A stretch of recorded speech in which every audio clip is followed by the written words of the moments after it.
I'd feel irresponsible if I wasn't sort of trying to do my bit to speak out on behalf of young children. Yeah. Because I'm going to be dead and buried in 20 years, but my grandchildren will be growing up on all this, and at the moment, the planet is headed in a very, very bad way.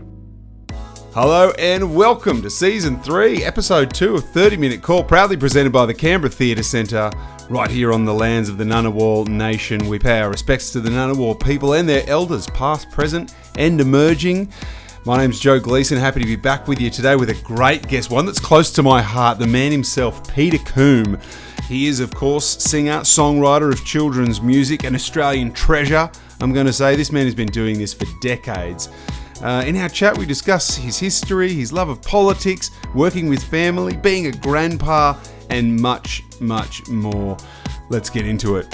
Peter Combe, this is your 30-minute call.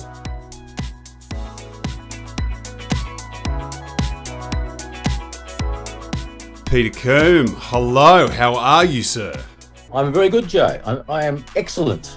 That's good, mate. What have we dragged you away from? What have we caught you? I should exaggerate my well-being, should I? I'm good. I'm good. What have we dragged? What have we dragged you away from? What have we caught you in the middle of?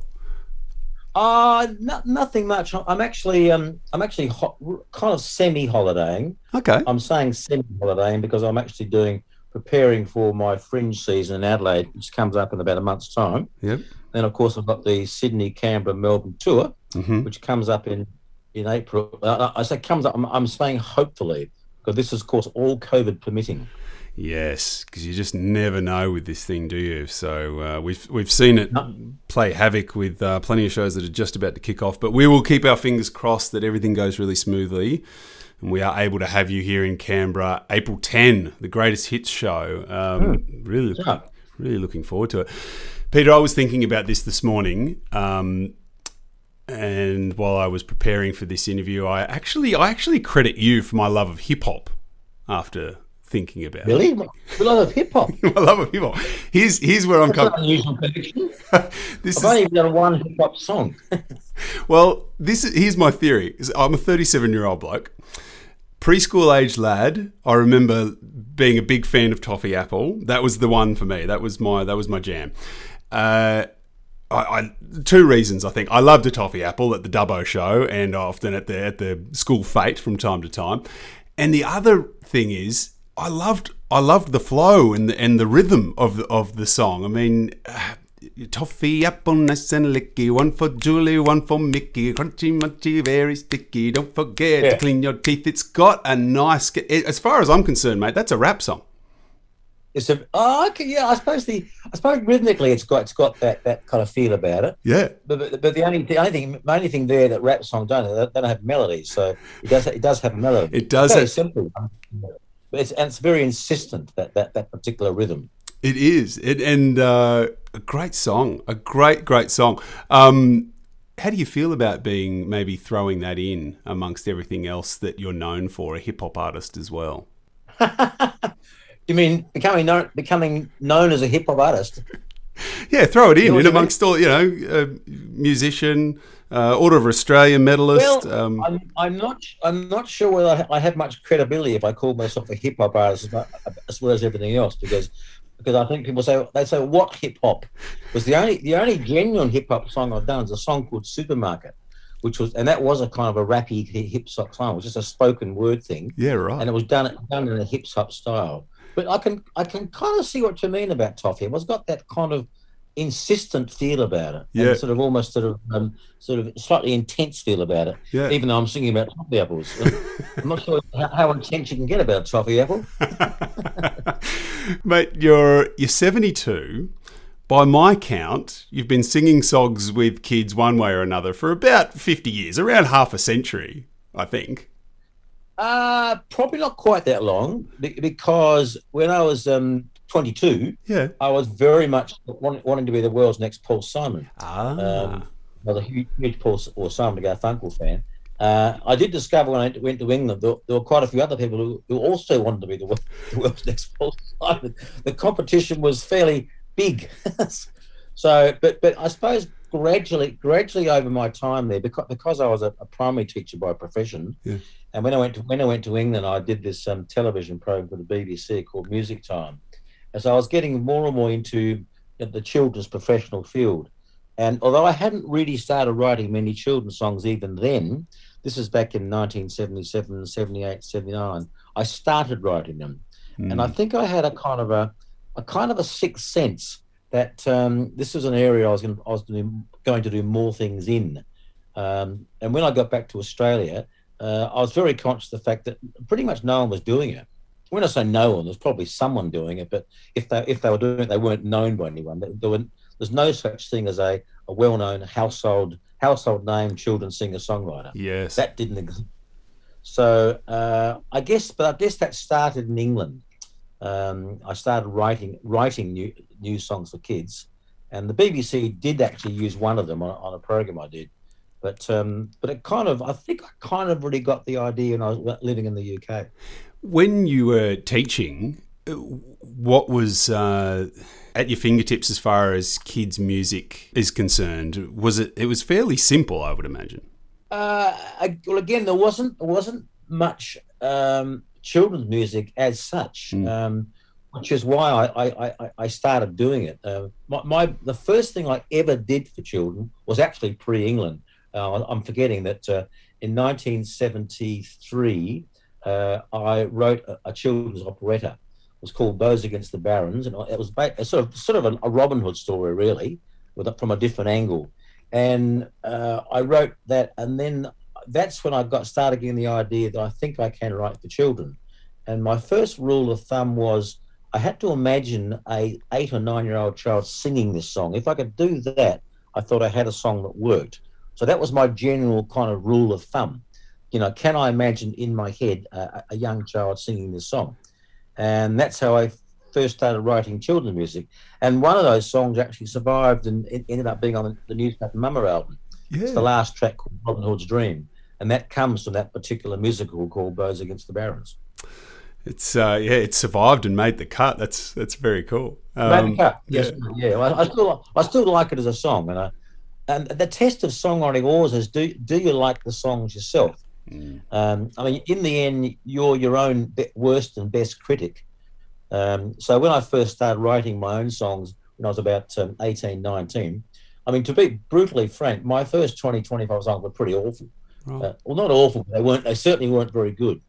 But the critical thing is knowing they're not very good. And I think one of my criticisms of contemporary writers now is that people often record stuff. If they really sat down and listened, they would have said that wasn't really good enough. I could either improve it, edit it, make it better, or start from scratch and do something else. I think you just need very high standards to be any good as a songwriter. How many instruments do you play, Peter? Because I've noticed on a lot of the videos that I've been watching, there's piano, ukulele, guitar. Yep. Those three, yeah, they're the three I play. Yeah. I tend to play in concert. I don't play much piano these days. It's just that if I play in concert, there's two reasons. If I'm going to play piano, I really want to play a grand piano, and I'm not that often in venues where there is a grand piano. But the other reason is when you play grand piano, you tend to be off stage a bit and on the side, right? And there's a tendency to lose a bit of contact with the audience, particularly children's audience. You need to be kind of up front pretty much all the time to keep engaged with them. So I guess those are the two reasons why I don't play piano on stage very much to you. But having said that, I still compose mostly on piano. Most of my compositions are piano based. Yeah, right. I saw somewhere that you do like to stay fit. Are you still running a bit, Peter?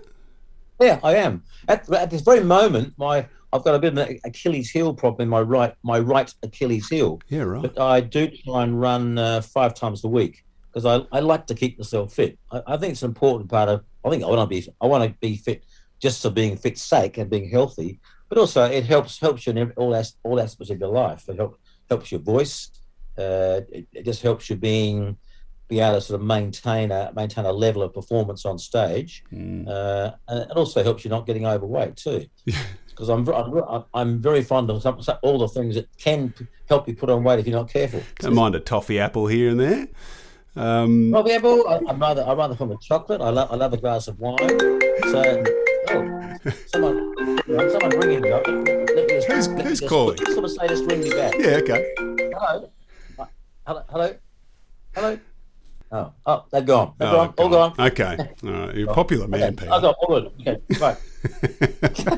I want to talk about your small shows versus your big shows. You've obviously done some massive shows in your time, and you would have done some really nice little intimate, like little school shows and that sort of thing as well. Yeah. But they must both provide their own unique positives. Let's talk about the biggest show that you've done in memory, at least. What would that have been?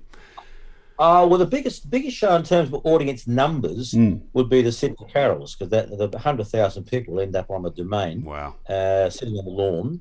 I've done that 3 times. That was huge. The most prestigious show I've ever done, and very big, was the Sydney Opera House, the concert hall. I did that twice on the newspaper Mama tour, and I'm pleased to say we actually sold out 2 times. Wow. So that was huge. Yeah, so they're the 2 biggest ones. And what's it? I'm missing one out. Another big one I did was in Adelaide, in Elder Park, which is like Elder Park's the Adelaide equivalent of the Domain in Sydney, and my musical Snugglepot and Cuddlepie was premiered there, with an orchestra and a rhythm section and a choir of about 50 girls. Wow. No, males and females. That's what males and females. And that would have been in front of about 30,000 people. So that was a big one too. Yeah, right. And what's it like as a children's performer performing to that many mums and dads and kids and holding their attention? Is it a completely different game when it gets to that size? It is really, because you don't see them very well. I mean, the Sydney concert hall is an enormous place, so you don't really know what's going on at the back of the hall, how engaged the kids are, and that's where I think the way you structure a concert is really important. So in any concert I do, I'll make sure the echo songs and action songs scattered through them. So in the Sydney Opera House, I probably would have ended up doing halfway through a song like Happy as Larry, which is a real action song, just in case those kids at the back weren't quite engaged. With the school shows, I can tell because I'm close enough to them, so I can easily change gears. I can simply tell from the audience, looking at them, listening to them, whether I need to replace a song with something else. So, and of course, with a school show, because it's just me, I've got that flexibility. Yeah. If I'm doing a big show, say the Sydney Opera, it's a bit harder because I'm usually working with a band. So you've got to let the other guys in the band know that we're not doing that song after we're doing this one. Yeah. So you've got slightly less flexibility, but there is a different feel. But of course, the lovely part about a huge show like the Opera House or the Melbourne Concert Hall or something like that, Her Majesty's in Adelaide, is you get this wonderful sing-along sound. Having 2,000 people singing the echoes and newspaper mama is pretty amazing. Yeah. It's gorgeous. So they're the sort of the 2 differences. Yeah. Have you done any private shows, Peter? Can you give us some inside goss? Have you done some stuff from celebrities' kids? Not so much celebrities' kids, but let me think. Have I done any celebrities' kids? Nothing springs to mind, but I have done a number of private concerts. I'm fairly careful about it. I wouldn't want to do too many of them. I wouldn't want to keep them very special, but people ring up and say, "Oh, could you come and sing my 30th birthday party?"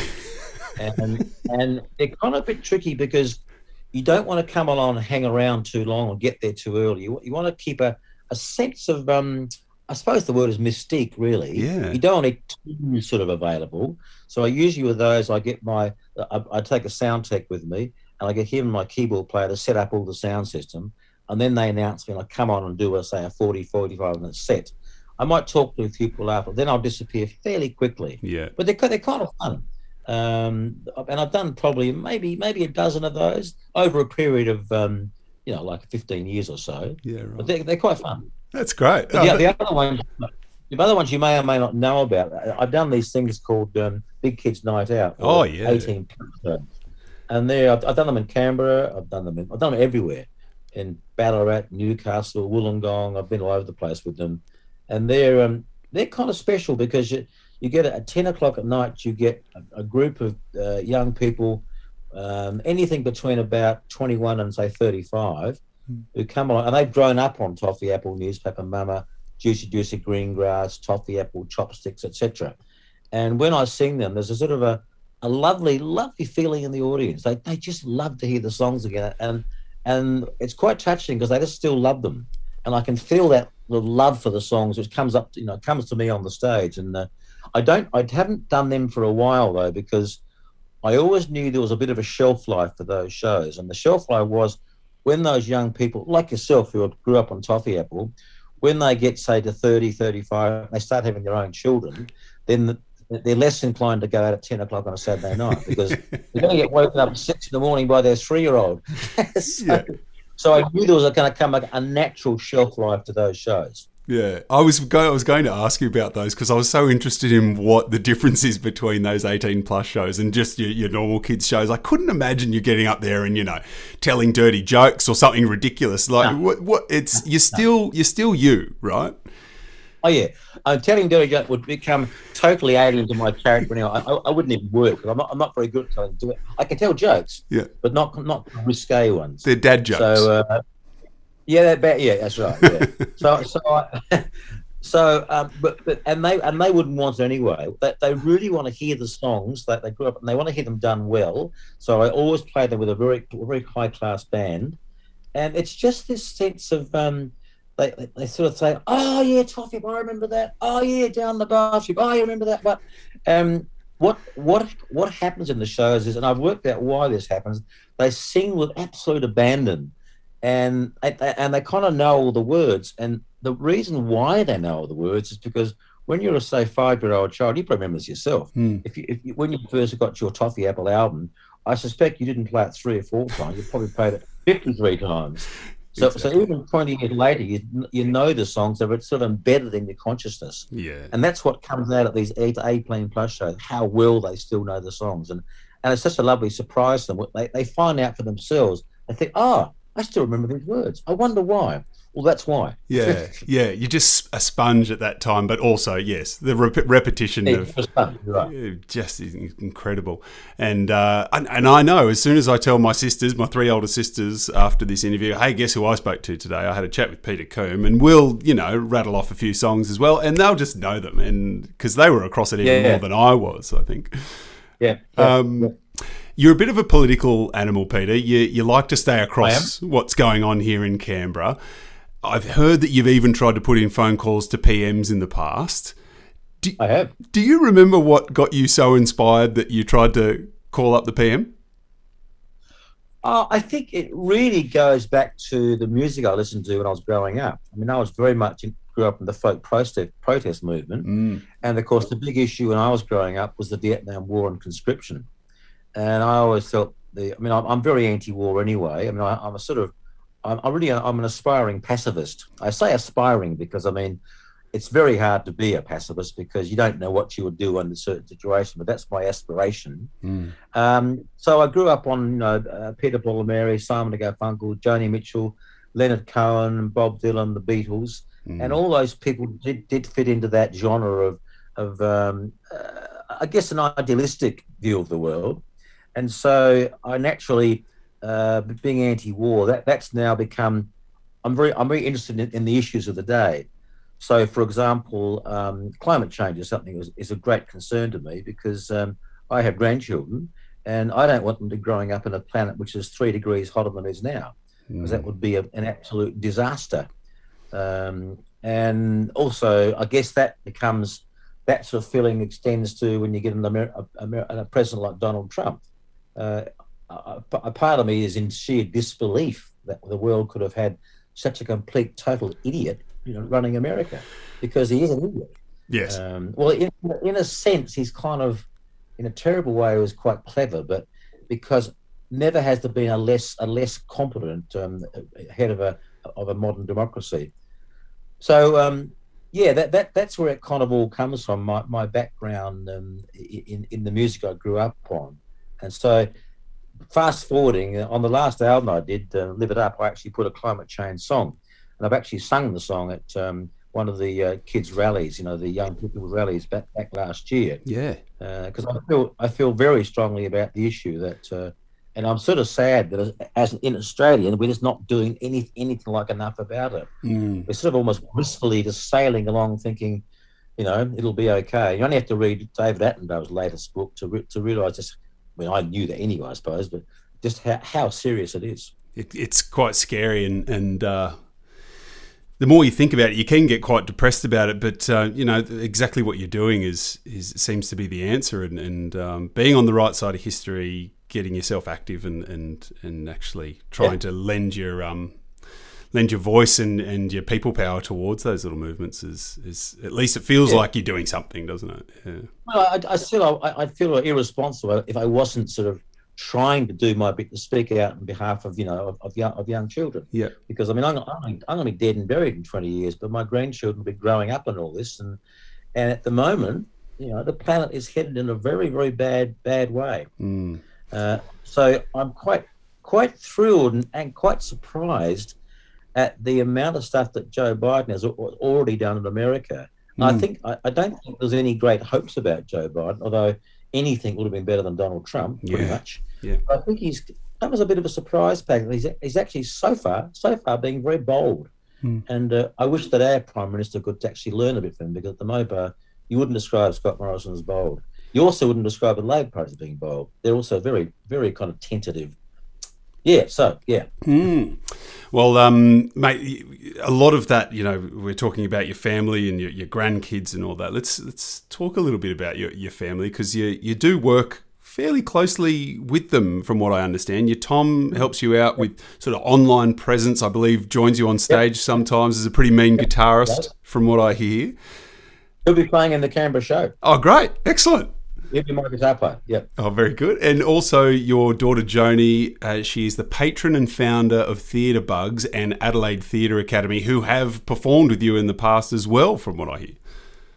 I've done lots and lots of shows with Theatre Bugs. Joni's no longer the owner of Theatre Bugs. She sold the franchise about 3 years ago, only because she was just finding it just all too exhausting, basically. Wow. And she's now doing different stuff, but she's a bit of a goer like I am. So she's now doing something else, which you'll probably find exhausting too. But I've done lots and lots of shows with Theatre Bugs, and I do my friend shows every year in Adelaide with the Theatre Bugs kids. Yeah. And they're wonderful. And how do you find working with family? Is this a blessing for you? Mainly. Sometimes your family. They're pretty good. They've been involved with my videos over the years. In fact, they've all been involved in videos at some point or another. Tom and Emily were involved in the Christmas video, the Chopsticks video, and then the other two girls, Joni and Alice, are also involved in my little Groover video. So it's mainly it's been very good working with my kids. There is sometimes that sense of another one of Dad's shows, maybe, and one of my kids tends to take a little bit easy and think, don't need to rehearsal that much, and I'm a bit of a stickler for rehearsal. I like to get things right. Yes. So, but in the main, it's been great working with my kids, Great. And I think, and I've never worked with my kids because they're my children. I've always worked with them because they can simply do it. They're very capable. I always thought if you work with your own children to be kind of cute, that'll be a little bit nepotistic, really. Yeah. So I work with my children because they're all very musical, and hence said why Tom's my guitar player on tour. It's great to have him on tour, but he's on tour because he's a good guitar player. Yeah. So why wouldn't I do it if my son's available and is happy to do it? Why wouldn't I have him as my guitar player? Yeah. So. Yeah, but so in the main, yes, it's been great working with my kids. Oh, good. You're a grandpa, as you said as well. I am. Are you the grandpa that gets pick up and drop off duties and all that usual grandpa stuff? I've done quite a bit of that. Yeah, pick up kids from school. We had this thing in our family, a couple of family traditions. It's called Tuna Mornay Tuesday. So every Tuesday morning I make Tuna Mornay. Yeah. So that's fun. But the other thing I've done with my grandchildren, which is kind of lovely, but can almost be slightly tiring.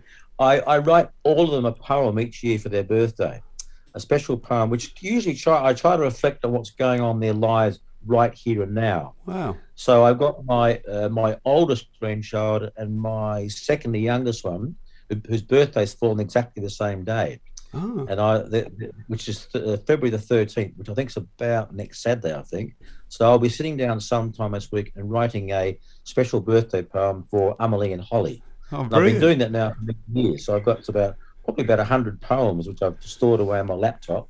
And yes, it's lovely because I like to think they'll mean more, I guess, more and more to them as they get older. Yeah. But it's also a kind of historical thing because I can always put something in the poem which reflects that's what they're interested in, that's what their thing in their life right now. And that's what I try and do. Yeah, what a great little snapshot for them to look back on. That's fantastic.